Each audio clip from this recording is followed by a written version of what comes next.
Since 2015, Jared Stillman has rocked Nashville sports. That team freaking stinks. And now he's back. The takes are hotter than ever. I mean, let's be honest, he just can't coach. Welcome to Stillman and Company.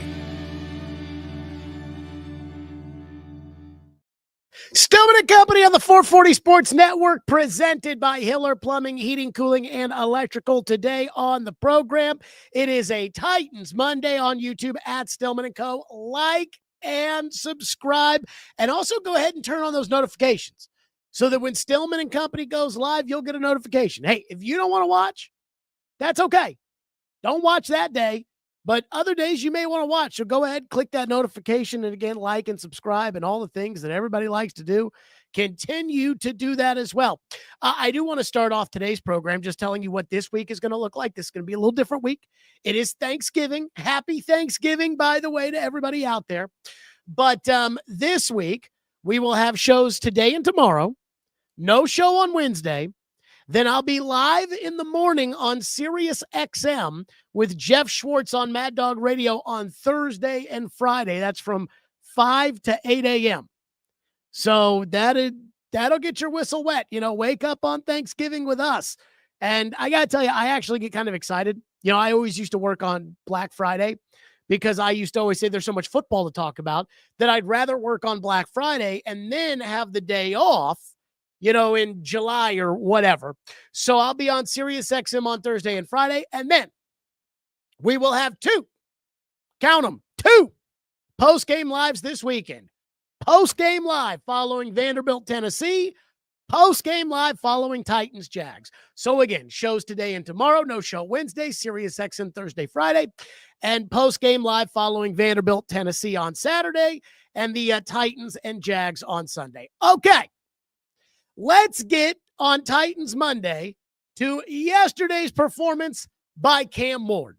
Cam Ward played by far, in my opinion, his best game of the season. Again, by far. His QBR for the season was the worst in the NFL, entering Sunday at 29.1. But his 5.1 QBR was the best of his NFL career.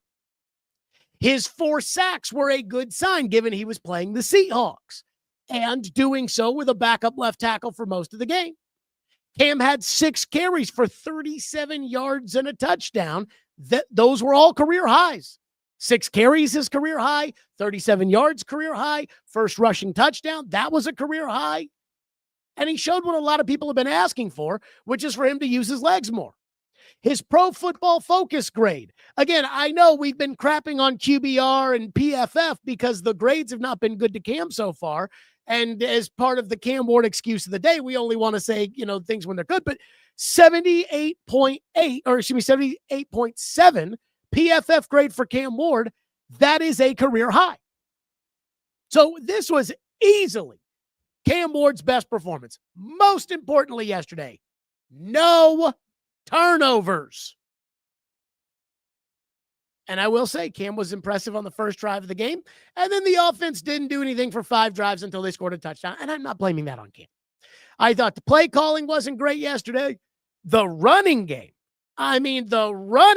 was just atrocious yesterday. But that said, I do think people are getting a little carried away. Social media will do that sometimes with the performance yesterday against Seattle because they didn't win the game. And again, good QBR, good PFF grade.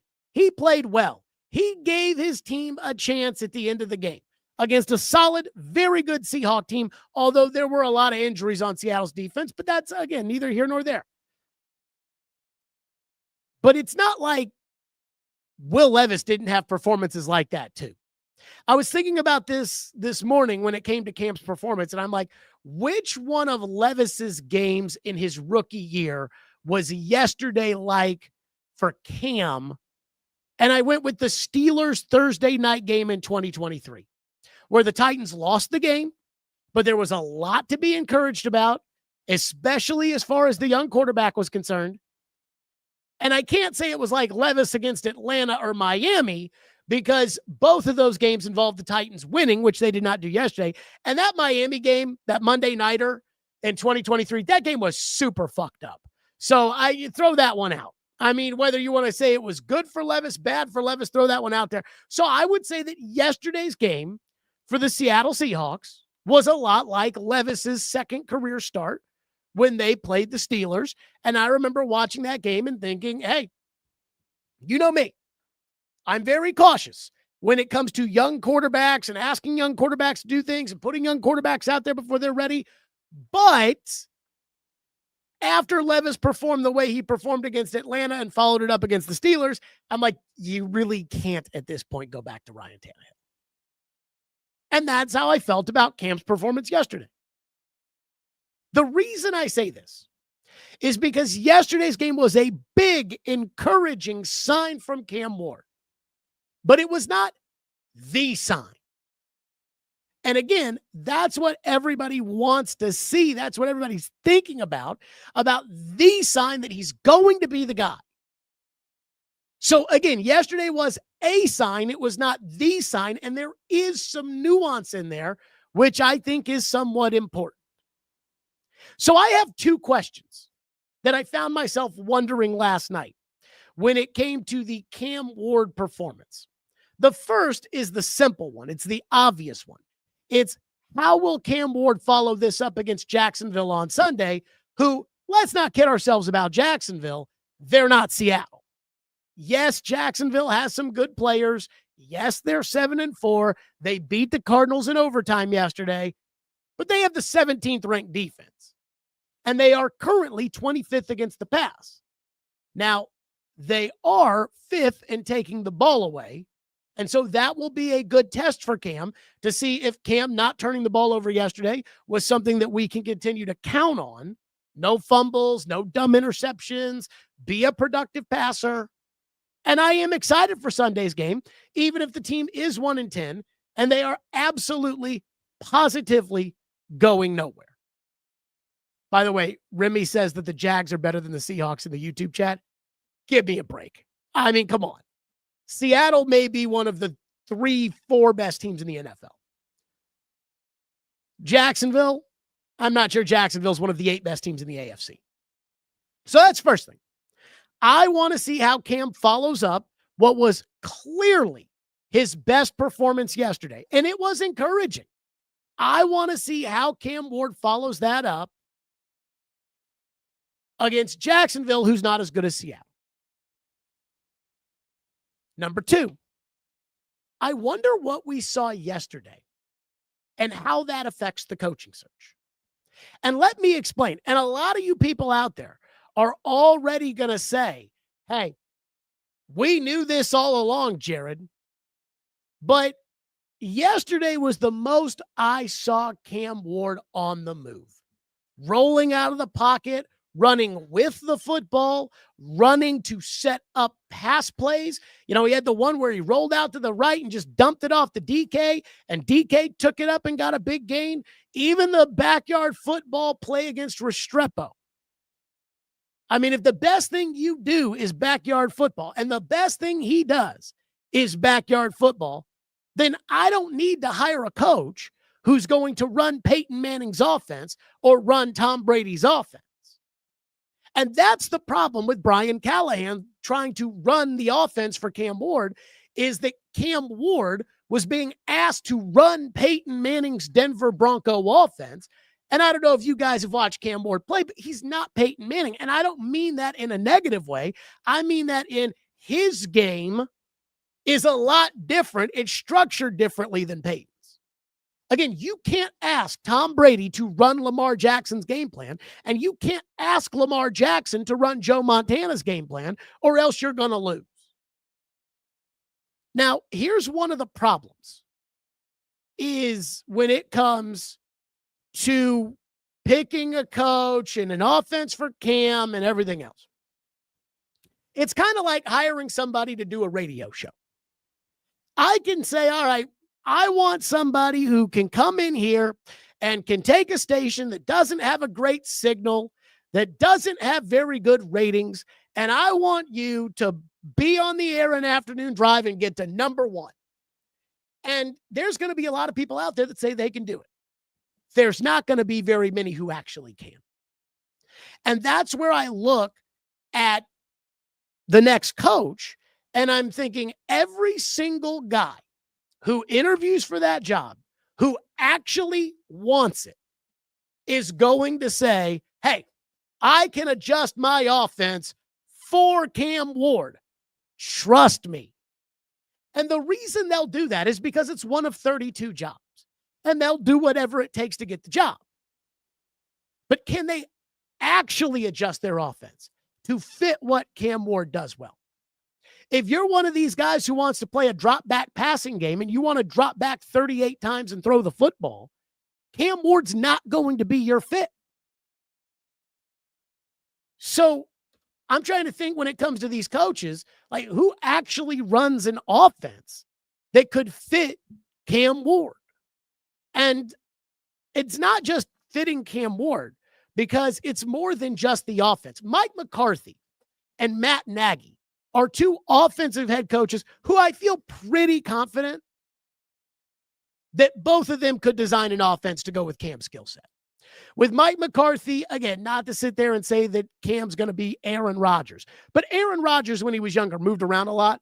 And again, Aaron was never a runner, and Cam's never going to be a runner. But Aaron moved around a lot, and Aaron was able to play a little backyard football. And again, between that and what he did with Dak and the Texas Coast offense, I think Mike McCarthy can run an offense that fits Cam's needs. Granted, right now, Dak Prescott is the definition of a drop-back passer who, I was telling my dad this yesterday, Dak Prescott will throw for 400 yards every game, like on cue. But again, I feel confident that Mike McCarthy can develop an offense that fits Cam Ward's skill set. I feel the same way about Matt Nagy. But again, when it comes to hiring a head coach, we then have to say, are they the kind of leaders that this organization needs? I don't know the answer to that. And then there's Arthur Smith. Now, Arthur Smith, when he was here, was elite running the West Coast offense. But that was with Ryan Tannehill.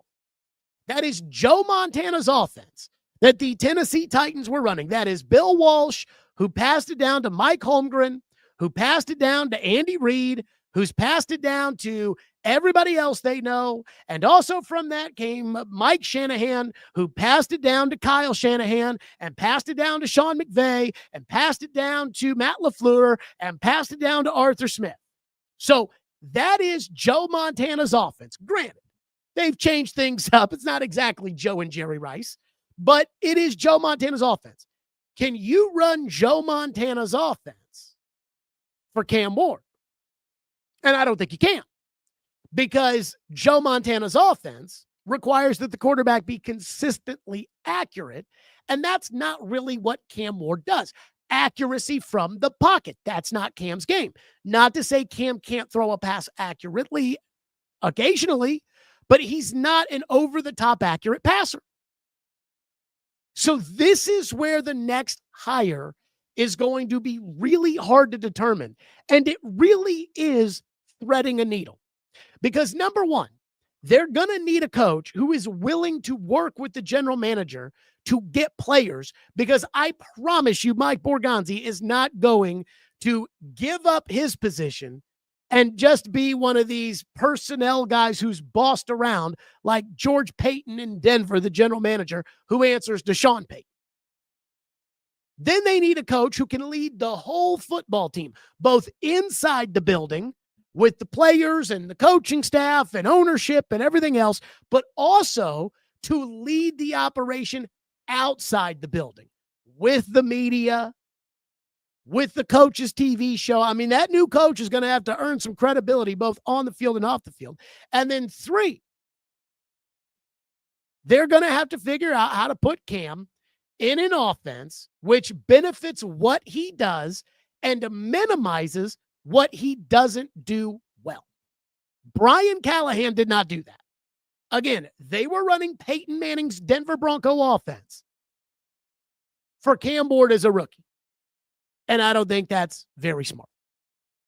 And to be frank, who is it that fits that mold, that threads that needle, that represents somebody who's going to be willing to let the general manager pick the players, lead the whole football team and lead it well inside the building, outside the building, and put Cam in an offense which benefits what he does well and minimizes what he doesn't do well? I don't know who that person is. Now, I think New England absolutely nailed it when they hired Mike Vrabel to lead the team, both inside the building and outside the building. But Robert Kraft got Josh McDaniels hired as the offensive coordinator, and he's coaching Drake May because that's exactly what the Patriots needed. That's exactly what Drake May needed. I cannot imagine, and maybe I'm wrong about this, but I cannot imagine that Drake May would be this good if Todd Downing was the offensive coordinator of the New England Patriots. And I was listening to Boston radio last week, and they were saying that Vrabel will not give credit to Josh McDaniels. That when Vrabel's asked about McDaniels, it's like, well, all the coaches are doing a great job, and it's really us as a staff that are doing it together. And it reminds me of when Will Levis played well against the Falcons, and Vrabel was like, well, Tim Kelly put Levis in position to succeed because he just couldn't give Levis the credit.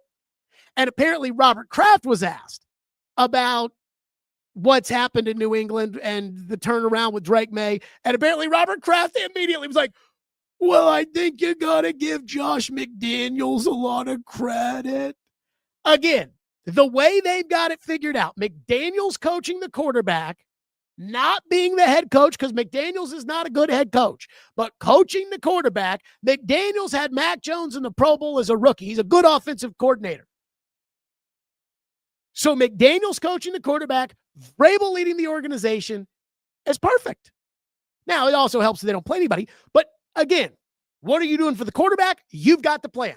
Josh McDaniels. Now, if they let Vrabel's ego fuck it up and Todd Downing starts coaching, I mean, they're going to be in trouble. But right now, McDaniels coaching the quarterback, Vrabel leading the team. That's what you need, a coach who leads the team, but also can either help develop the quarterback and put the quarterback in a situation to where he can grow, or is an offensive coach who can do both. And boy, that is a tall task when it comes to hiring the next head coach. The other thing, when it comes to the Titans and the game yesterday, the Titans scored 24 points. Granted, 7 came on a punt return. So they scored 17 offensive points. And that is with no running game. When it comes to Cam's performance yesterday, that's impressive. One former general manager and I were talking about Buffalo and the Texans earlier today, and he just said to me, if you can't run it, you can't win. And they yesterday could not run the ball. And I don't know what it is about the Titans and why they can't run the ball. Somebody smarter than me, one of these Twitter film coaches, is going to have to, get on it and explain it to me, because I don't get it. But they cannot run the ball. And if you can't run the ball and you put up 17 offensive points on the Seattle Seahawks, I got to give you credit. So all in all, Cam Ward's performance yesterday was his best. It was encouraging. And if he can build on that next week, that will be a really, really good sign. Now, people are going to say, Jared, are you going to walk back your criticisms of Cam Ward? No. I still think ultimately Cam Ward will be a bust. He won't be as good as the Cam fans yesterday. Oh, my God. Again, we lived through this with Will Levis. Remember the Thursday night game in Pittsburgh on the heels of the Atlanta game? They played the Steelers Thursday night football. Everybody walked away saying, Tennessee got their guy, including Colin Cowherd, who started the next day doing it. And obviously it didn't work out with Levis. For whatever reason, we're not going down that road today. So that's the first thing. Now we need to get to the Xavier Restrepo stuff. First, though, let me tell you about Hiller Plumbing, Heating, Cooling, and Electrical. I love Hiller. They take great care of my home, and they can take great care of yours. Hiller has been in business since 1990, and they are family-owned and operated with 100% satisfaction. Of happy you'll be, or the service is free. If a customer is not pleased with the work that is performed, Hiller will make it right. Learn more by visiting happyhiller.com. Professional, experienced, trustworthy technicians who come into your home and leave it clean and better than they found it. Care is their core value, where they believe that when they care about others, everybody will win, including people like me and like you. Hiller Plumbing, Heating, Cooling, Electrical. They take great care of my home. They can do the same for you. Proud supporters of the Nashville Predators, the Vanderbilt Commodores, and the Tennessee Volunteers. That's Hiller. Call the Happy Face Truck today. Boy, I pissed off a lot of people yesterday when it came to Xavier Restrepo. Woo-wee! I mean, I just tell you right now, people were mad. Maybe because I said he doesn't have any talent. He doesn't. But I have never seen the predictable celebration on Twitter for 26 yards receiving like I saw yesterday from the Xavier Restrepo crew. Oh, look at the chemistry between those two. I want you to think about this. Xavier Restrepo had 6 targets. He had 2 catches for 26 yards. Chimre had 4 targets. He had 3 catches. And one of his catches went for 26 yards. And yet I don't see Twitter saying, Chig needs more targets. They need to get the ball to Chig. They need to. Nobody's talking about that. Now, again, I'm trying to figure out why they don't throw the ball to Chig more. There are 3 guys that if I was Mike McCoy, I'd sit down with Cam and I'd say, these are the guys you need to get the ball to. You need to get the ball to Chig, you need to get the ball to Chim Dike, and you need to get the ball to Tajay Spears. Because all 3 of those guys can run with it in their hands. So you do a little shake and bake in the backfield, and you get the ball to those guys, and you let them run. That's just me. And I absolutely think Chig needs more targets. That said, I'll give you this. If the Titans want to play Restrepo for the rest of the season, fine. Go do it. I won't lose any sleep one way or another. But if you are actually thinking that there is a reality where one day this team is good and Cam Ward has developed into a franchise quarterback and this team is competitive, and you think Xavier Restrepo is going to be on the football field, you do not get the NFL. Xavier Restrepo is a hard worker, and I'm fine with that. But he's not an NFL caliber player. Chim Dike is an NFL caliber player. He has NFL size. He has NFL speed. Chig Okonkwo, and you guys know me, I am not the biggest Chig Okonkwo fan in the world. But Chig Okonkwo is a legitimate NFL player. Xavier Restrepo is not. When this team gets good, the guys that are going to be out there, and this is if Cam is the quarterback, are going to be a lot better and a lot more talented than Xavier Restrepo. Floyd said this to me when Victor Arvidsson used to score all those regular season goals for the Predators and then get into the playoffs and never score. And he said, look, when everybody starts playing hard, the big good guys beat the little good guys. Well, I'm here to tell you, the big guys beat the little guys in the NFL, and the big and fast guys will absolutely dominate the little slow guy. But if you want him out there, fine. He proved yesterday he's no worse at wide receiver than, say, Jalen Armour Davis is at corner, and they play him there all the time. Because, again, like I said with Chig, he's an NFL player. I don't think Jalen Armour Davis is an NFL player. So you go ahead, you do whatever you want. But the amount of sensitive people last night that got mad at me for saying that Restrepo has no talent, he has no talent. He can't run. He's not big. He's not sure-handed. If he had great hands, he would have made the catch in the end zone yesterday that he didn't catch. Well, Jared, the defensive back, was right. And if you have great hands, you take the ball away from the defender. Go watch Derek Mason in 2000 against the Cincinnati Bengals. There was a throw where the defender had intercepted Steve McNair, and Derek Mason took it out of his hands for a touchdown. That's because Derek Mason was really good. So he's not sure-handed. He's not big. He's not fast. His only talent is that he has chemistry with Cam Ward, and with the fact that Cam was clearly going out of his way to target Restrepo, when again, he should be targeting the better players like Chigakonkwo. Blake Bedingfield has a write-up at paulkaharski.com where he went over the 6 targets to Xavier Restrepo. And I think on a couple of different occasions, he's like, on that one, he should have thrown the ball to Chig. On that one, he should have thrown the ball to Tony Pollard, and so on and so forth. But again, when it comes to the rest of this season, do whatever you want. I don't care. That's fine. You want to play the guy with no talent? Go ahead, play the guy with no talent. I'll tell you right now, if this team was good and we had to pick between James Prochet or Van Jefferson or Xavier Restrepo, those 2 guys are head and shoulders better players than Xavier Restrepo. They have more talent than Xavier Restrepo. But if you want to just go ahead and say, fine, play him, whatever. He's buddies with Cam, and he and Cam had a little magic yesterday on that one. Sure, fine, whatever. It's not as if I'm going to lose any sleep over him playing over Mason Kinsey or James Prochet. Now, again, if the team was good, I'd be upset about it. Now, I'm not sure I really care that much. There is a nugget on Chim Dike that I do want to get to that I'm not a Debbie Downer here because I think Chim Dike is good. And yesterday on the postgame show, I was comparing Chim Dike to Justin McCarron's. And I actually texted D-Mace about it yesterday, and I was like, does he remind you of McCarron's? And he was like, well, I think he's a better returner than McCarron's.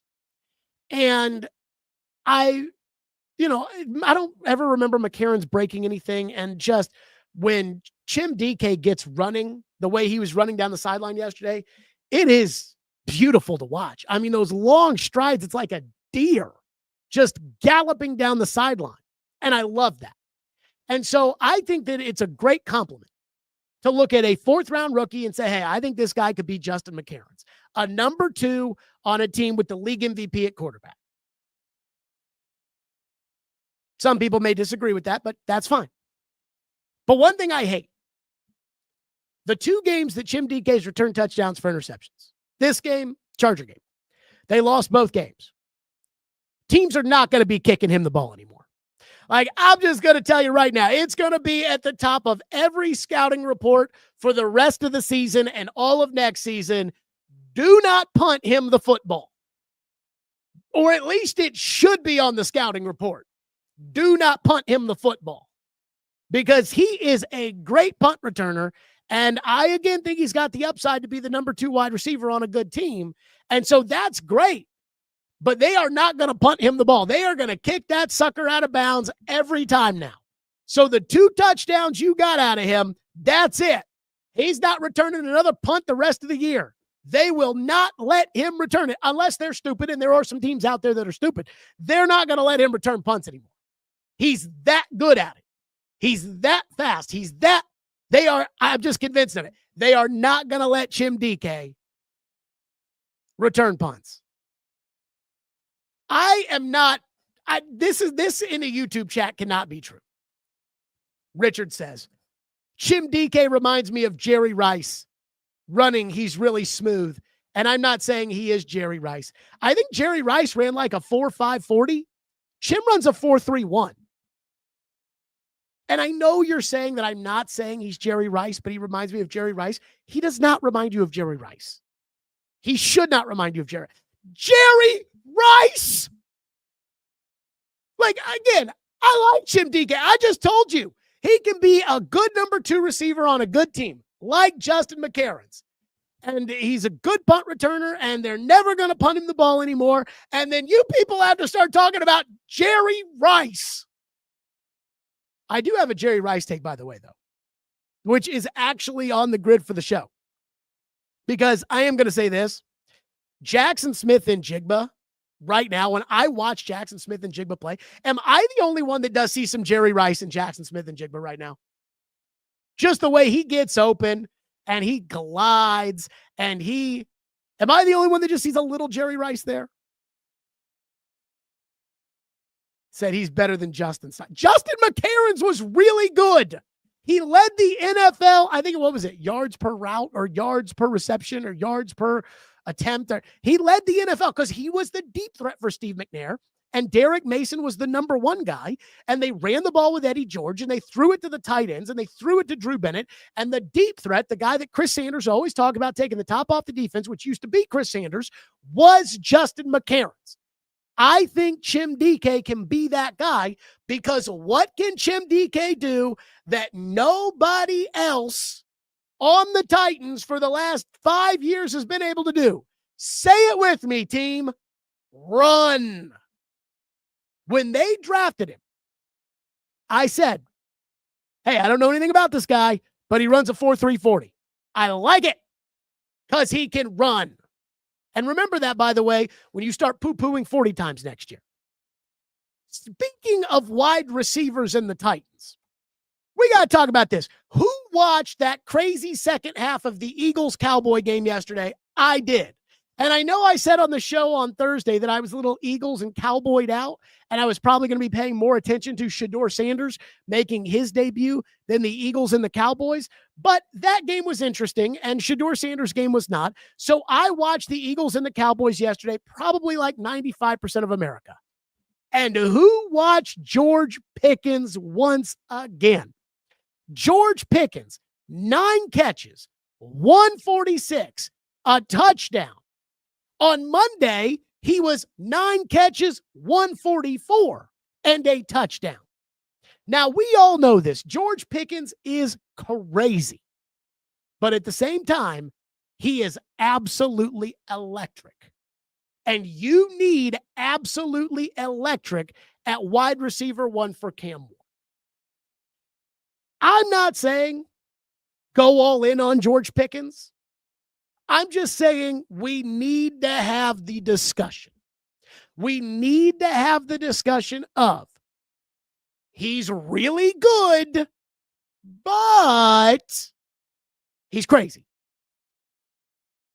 And what do you do there?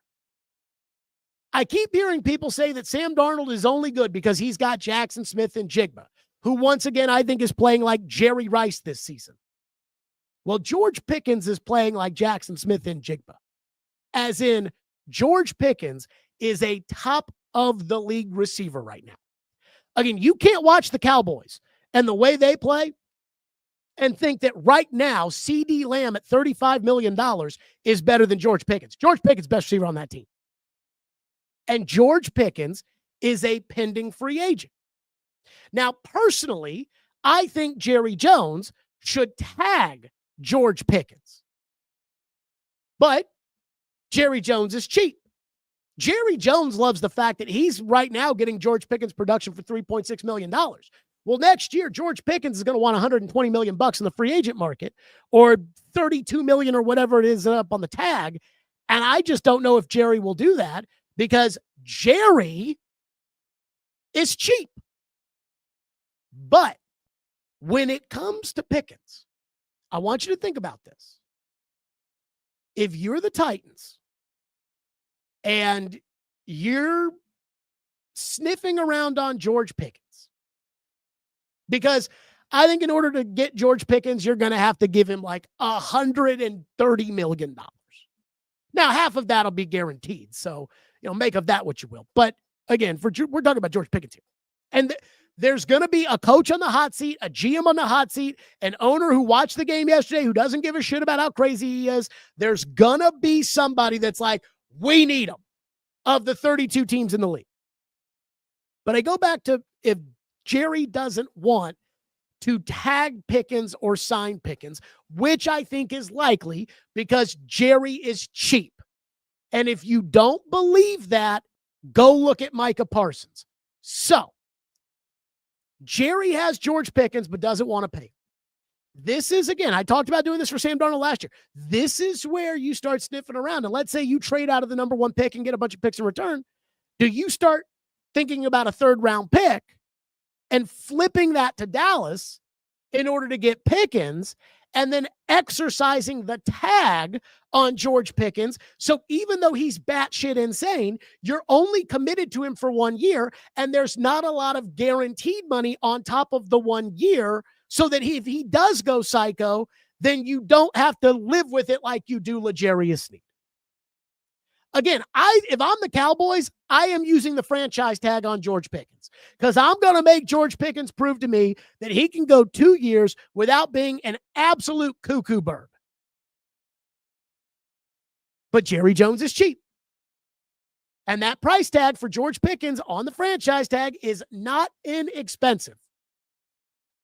Now, you would think after the money that they saved by not paying Parsons, if you were going to pay Micah $40 million, what's it to pay Pickens $30 million? But that's not how Jerry operates. Jerry loves the deal. He loves the fact that he didn't pay shit in terms of draft compensation for Pickens, and he's not paying shit in terms of salary for Pickens this year, and he's getting 150 yards a game. Again, there are very few people in the NFL that are just true number one wide receivers. Justin Jefferson is a true number one wide receiver. Jamar Chase is a true number one wide receiver. There aren't that many in the NFL. There's a lot of guys that used to be true number one wide receivers. They're still good, like Devontae Adams. Now, JSN, I think, has become a true number one receiver. Right now, George Pickens is a true number one receiver who is entering his prime. But he's crazy. I just can't keep ignoring what George Pickens is doing every single week. Again, I keep up with it because he's on Lindsay's fantasy team. Lindsay drafted Malik Neighbors this year. And Malik Neighbors went down, and it's like, oh, God, what are we going to do? But also drafted George Pickens. And George Pickens has stepped up in that Malik Neighbors role because George Pickens is playing like a number one wide receiver. And when it comes to the Titans, you guys tell me all the time that, hey, that guy has JSN. We have Mason Kinsey, Jared. Okay, I agree. You got to get a better receiver. Is Jordan Tyson, if you use a first-round pick on him, is Jordan Tyson that guy? I don't know. I do know this.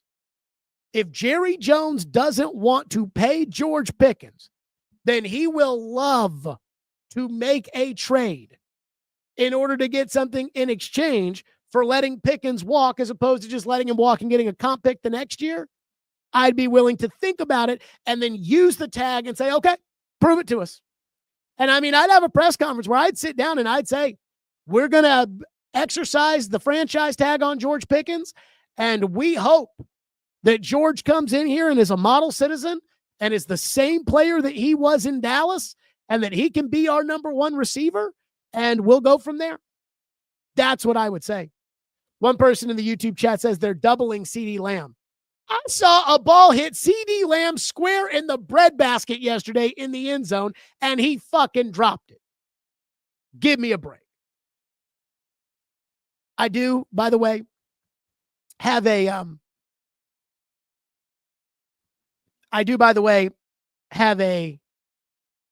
little Sam Darnold take that I'd like to get to, but I am going to get to your reaction in the chat first. And I am fascinated by whether or not the chat's going to say, no, don't talk about Sam Darnold, even though the Titans played yesterday. And the Titans, no, don't do it. But it's just a little one that I do want to get to. But first, let's get to some of your comments here in the chat. The distinguished gentleman started off today's show by saying, let me guess, more bust bad Cam takes. That's not fair. That is not fair. I have not said Cam Ward is a bust today. Now, I did say that I still think in the end that he'll bust out. But that's more of a symptom of the Titans than it is representation of Cam. Yesterday was Cam's best game, and I'm not running from that. Yesterday was probably the most entertaining a Titan football game had been so far this season. I'm not running from that. I compare it to Will Levis on the road Thursday Night Football against the Steelers in 2023. That's what I compare it to. I cannot compare it to Will Levis against the Falcons, where he threw for 4 fucking touchdowns and they won the game, or Will Levis against the Dolphins, where that whole game was all screwed up and then they ended up coming back in the end and again won the game. Richard says, Mike McCoy smiling like it's a win tells you all you need to know about that loser. Let me say this. Mike McCoy's not going to be here next year. He's not going to be the head coach. I don't think Mike McCoy, I mean, I'm sure he'd take it if they offered him the job, but I'm sure Mike McCoy doesn't really want to be the head coach of the Titans, with all the hoops and everything else he'd have to deal with. He said today at his press conference, he was like, I coached Jake Delhomme, and you guys in the media would kill Jake Delhomme, but what Jake Delhomme used to, and I'm like, man. Now, look, Jake Delhomme with the Carolina Panthers was a bad boy. But Jake Delhomme, how old of a pawpaw are you when you sit there talking about, Jake Delhomme used to say? It's like Belichick. He can tell you about Bernie Kosar and Eric Zaire and all those guys, from back in the day. But I was like, damn, you are old. Jake Delhomme, like that was like my day of football. Jake Delhomme. Crazy. One person says Patrick Mahomes plays a lot of backyard football. Yes, he does. And I think the backyard football, when it comes to Cam Ward, is what sold Mike Borgonzi. That's what Mike Borgonzi looks at and says, we cannot get that on our own. If you want an elite quarterback who's got the backyard football skill, you have to draft it. You have to draft Mahomes. I know Brett Favre technically was a trade with the Falcons, but it was a different era. You got to get it in Brett Favre. You got to get it in that kind of guy. And I do think Cam's got a little bit of that in his game, but you have to have a coach who allows that with the offense. Cam is never going to be a quarterback who thrives under structure. You want controlled chaos when it comes to Cam Ward, which is what Mahomes has in Kansas City. The problem is that if you're not good enough at it, you just become Jeff George. Like, oh, yeah, we'll go right here, throw ball the other team. And you don't want that. One person says Xavier Restrepo is Julian Edelman. I had somebody tweet me today. First of all, Julian Edelman got drafted because he was fast. That's why he got drafted. There was a Kent State game when Edelman played at Kent State. There was the tape that made them in New England like Edelman. And I know this because the guy who was number 2 in the personnel department at the time used to do a radio show with me. And he said they watched Julian Edelman on a punt return and thought, this guy can be a really good special teamer. Let's take him. Why? He can be a really good special teamer because he can run. You know what Xavier Restrepo can't do? He can't run. So he is not Julian Edelman. Somebody tweeted me today and they were like, Tom Brady won 7 Super Bowls with a bunch of nobodies at receiver. I'm like, what? No. Tom Brady won a Super Bowl with Troy Brown, who was a Pro Bowl receiver, Deion Branch, who was a Super Bowl MVP, Edelman, who's a borderline Hall of Famer, Gronk, who will be a Hall of Famer, Antonio Brown, who, if he wasn't fucking cuckoo for Cocoa Puffs, would be in the Hall of Fame, Mike Evans, who's going to be in the Hall of Fame, Chris Godwin, who is a Pro Bowler, and I'm sure I missed other good receivers too. Randy Moss is in the Hall of Fame, and he didn't win a Super Bowl with him. So this idea that like, oh, hey, Tom Brady, Cam Ward can turn Restrepo into, no. Then again, we got people in the chat that say that Dike is like Jerry Rice. So who am I to sit here and judge? There's a lot of talk about Chig, apparently, on the chat. And a lot of people saying that, Jared, you say Chig sucks and Chig this and Chig that. Let me say this when it comes to Chig. Chig does stink. I think Chig is a number 2 tight end. I do not think he's a starting tight end on a good team. Maybe he can be a very good number 2 or a low-end 1 on a team like the Bengals, where you've got Burrow, Chase, Higgins, Yoshivas, and it's like, yeah, the 8th guy is a Conquo, and he'll fuck you because he's got athleticism, and you're not paying attention to him, and they throw you the ball, and he runs to the end zone for a touchdown. But on this team, this particular crap-tabulous Tennessee Titans team, Chig Okonkwo, in my opinion, is the best skill position player on offense. It was Calvin Ridley. He's hurt. It was Tony Pollard. I don't know what's happened to him. He stinks. There are three guys that when they get the football in their hands, they can take off with it and really do something with it. It's Dike, who again can run, Tajay Spears, who can run but apparently can't run the ball, and Chig, who absolutely can run the ball or run with the ball in his hands as a tight end. Those guys need to be getting targets. And look, Chig's gone at the end of the year, most likely. That's fine. But for the rest of this year, I want you putting the ball in Chig's hands because Chig can run. And none of the other guys can run. Adam from Portland, come on now. Said, you just named so many scrubs. Rob Gronkowski. Really? Rob Gronkowski. Scrub. Antonio Brown. Mike Evans. Chris Godwin. Deion Branch. Julian Edelman. Do you guys not know how good Deion Branch was? And I'm not saying this because I'm buddies with Deion Branch. Deion Branch was fucking good. Adam from Portland, you love calling into TD. You call TD and you tell TD that you just said the list of guys.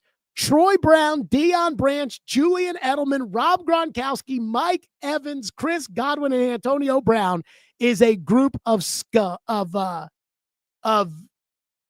scrubs. And see what happens. Give me a break. One person says, how do you feel about Gunnar Helm? I feel like Gunnar Helm plays a different game than Chig. I feel like he's more of a possession tight end, which is fine, and a better blocker. But he can't run with the football like Chig. So I think he's a backup. I think he's kind of like, Schoonmaker for the Cowboys. He's not Jake Ferguson. He's not Dalton Schultz. He's not a starting tight end, but he's a fine backup in that offense. That's kind of what I see Gunnar Helm being. And maybe Gunnar Helm will be better than that, but right now that's what I see Gunnar Helm. Some people are talking Juan, saying in the chat, give us Marvin Harrison Jr. Other people saying, we should call Arizona about Marvin Harrison Jr. Excuse me, is Marvin Harrison Jr. on the trading block?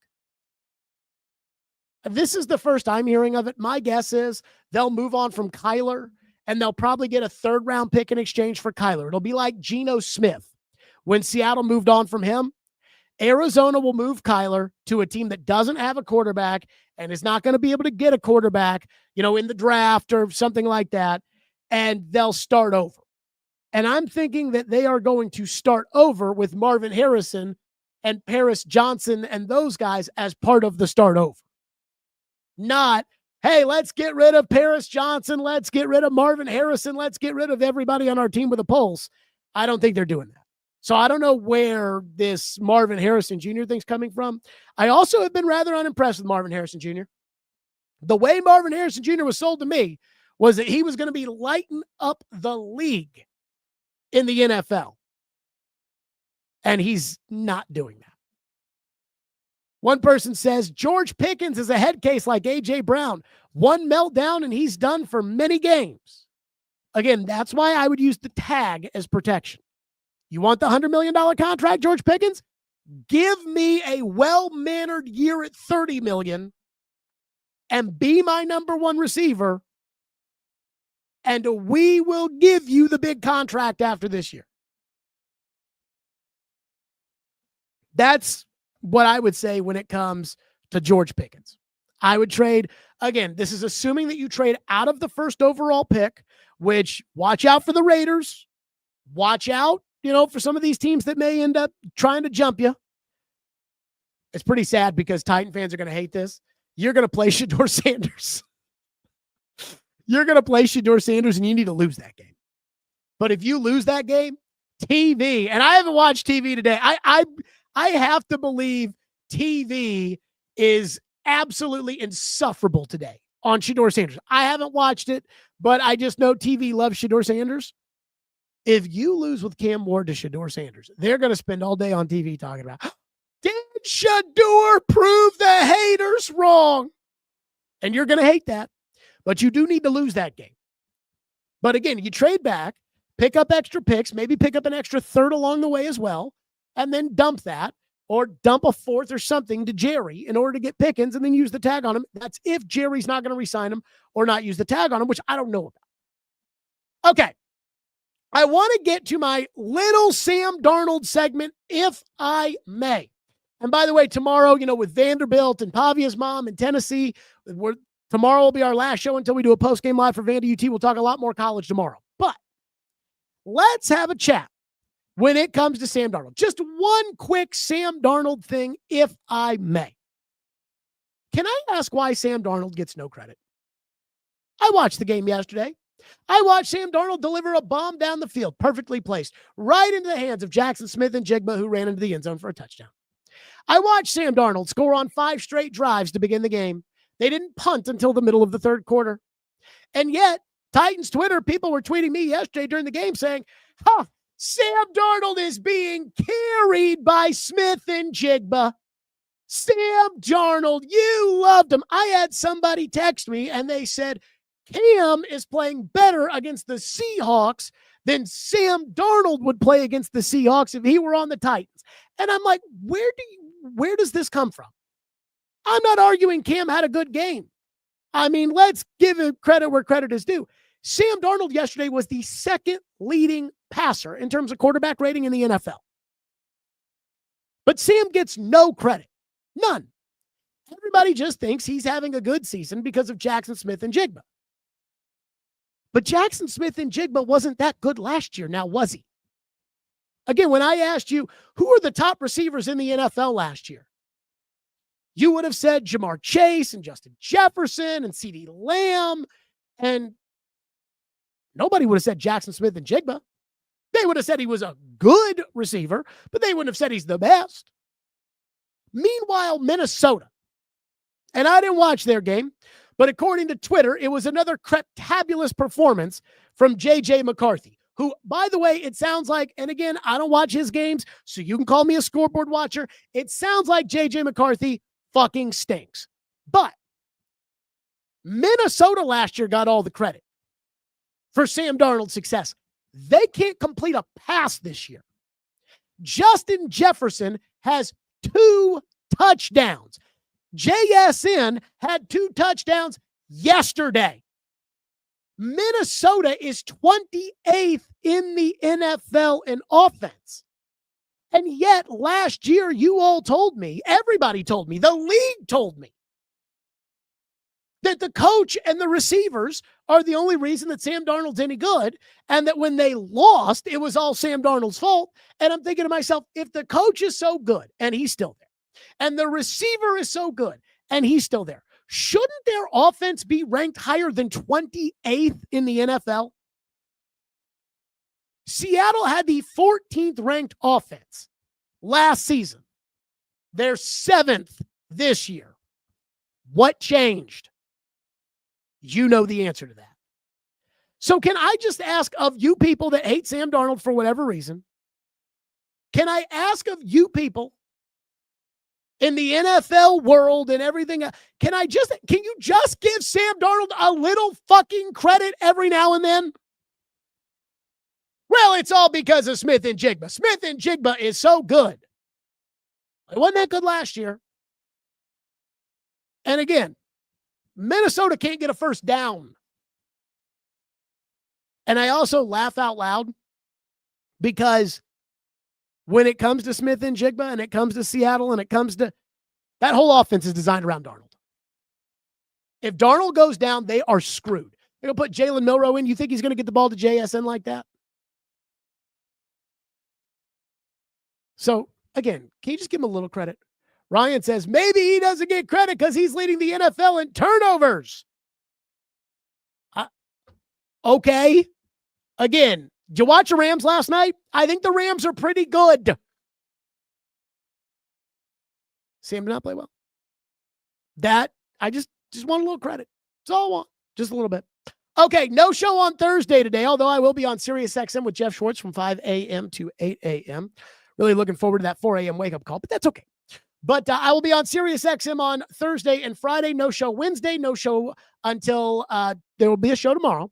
And then there will be a show on Saturday after Vanderbilt, Tennessee. And there will be a show on Sunday after the Titans and the Jags. So since there is not going to be, we'll do our picks tomorrow. We'll do our Thursday night sermon. We'll call it the Monday night sermon. We'll do our Thursday night sermon today on a Monday, if I may. Number one, am I the only one who felt like Kansas City saved their season yesterday with that win in overtime at home against Indy? They were down 20-9, and they came back and won the game. And I set last week as the line of demarcation after watching all of these Kansas City Chiefs games this year in which they have been favored and I have picked them and they have not won. And I said, this is the game. If they don't beat Indianapolis at 5-6 in a crowded AFC field, they're not going to make the playoffs. They're done. And they won by the hair on their ass. I keep waiting for Kansas City to turn a corner because I just don't see Denver in the Super Bowl. I don't see the Chargers in the Super Bowl. I don't see the Patriots in the Super Bowl. I don't see the Colts in the Super Bowl. And I just keep waiting for Kansas City to turn the corner thinking they'll be back in the Super Bowl because they're always in the AFC title game. But man, they were about 3 plays away yesterday from me thinking their season was over. But hey, a win's a win. Can I get an amen? Number 2, how about the Rams? I cannot be the only person out there who feels like the LA Rams are by far the best team in the NFL. And I'm not even really sure who number 2 is. If I had to anoint a second place team right now, it's nobody in the AFC. It would be Seattle. Why? Because Seattle went on the road to the Rams, turned the ball over 4 times, and still had a chance to win the game, which is actually kind of impressive. Now, that's moral victory talk, and Seattle lost the game. But again, I'm trying to figure out who the second best team is. Doesn't feel like it's Philadelphia. Doesn't feel like it's Detroit. Doesn't feel like it's Kansas City or Buffalo. The best team, though, I cannot imagine there's an argument with, is the LA Rams, who have just dominated this season. And there's something about the LA Rams. It's weird. They do spend money. They spent money on Devontae Adams. They spend money on their offensive line, paying Alaric Jackson to play left tackle. They've spent a bunch of draft capital on the defensive line. There's something about the Rams, though, where they don't want to pay Matthew Stafford the big money. And yet Matthew Stafford is a big money quarterback. If I'm Matthew Stafford, I'm probably upset that I'm still not getting market rate and I'm getting taxed in California. But they're the best team in the NFL. Can I get an amen? Number 3, how about Shedeur Sanders? But also, how about the Raiders? We knew the Raiders were bad last year, and we knew the Raiders were probably going to be bad this year. But it's not like the Raiders tried to be bad. They traded for a veteran quarterback. They drafted a running back in the top 5. They went and spent money on the head coach and spent money on Chip Kelly to be the offensive coordinator. But Chip Kelly with Geno Smith, I can't put all that on Pete Carroll. I can't even put it on Geno Smith. And I certainly can't put it on Chip Kelly. Every year, the Raiders are a shit show. And it doesn't matter if Josh McDaniels is the coach, if Pete Carroll is the coach, if Antonio Pierce is the coach, if Jared Stillman is the coach, if Art Shell is the coach, if John Madden is the coach, whomever, Tom Flores is the coach, John Gruden is the coach, it doesn't matter. It is a fucking tire fire every year with the Las Vegas Raiders. I don't get it. I don't understand. But I was laughing when Shedeur Sanders and the Browns were lighting up the Raiders yesterday with Tom Brady calling the game on Fox. And I have to tell you, if I was Kevin Burkhardt, it would have taken everything in me not to turn over to Tom and say, what do you think about Shedeur Sanders now, buddy? Can I get an amen? Speaking of Shedeur, he played well last night. Gave his team a chance to win. They won. That said, I don't think Shedeur Sanders proved anything. I think he earned the right to keep playing quarterback for a bad team during a lost season. And that's okay. And trust me, I am here for Cam Ward versus Shedeur Sanders. Kevin Stefanski, I'm going to look right at camera right now. Kevin Stefanski, do not take that away from us. Do not take that away from your fans. Do not take that away from our fans. Do not take that away from Cam Ward. Do not take that away from TV. We want Cam versus Shedeur. Mel Kiper will get excited about that. But if Shedeur did anything yesterday, he earned the right to keep playing quarterback, which is better than anything I could say for the Raiders. And finally, headline out of New York, Shane Bowen getting the axe in New York with the Giants. I don't really know what the deal with Shane Bowen is. I've never been all that impressed with Shane Bowen as a defensive coordinator. Then I also thought he was kind of dopey with his press conferences and things like that. But Mike Vrabel loves him. And with Terrell Williams sidelined, it would not surprise me to see Mike Vrabel jump on the opportunity to bring in Shane Bowen for the stretch run. The trade deadline may have passed, but is there such thing as a coaching deadline? And let's see if Mike Vrabel, who can't give coaches he didn't hire like Josh McDaniels any credit, let's see if he goes all in for his buddy, his BFF, his Bobo, Shane Bowen. Can I get an amen? That's going to do it for us, everybody. Enjoy Monday Night Football tonight. Kind of crappy game with Carolina on it, but Carolina and San Francisco tonight. Enjoy the game. That's it for us. We're back tomorrow at 2. Like and subscribe. Tell your friends. And, of course, be sure to download the podcast as well so you can always watch it when you're on the go. Stillman and Company, 440 Sports. We'll see everybody live tomorrow at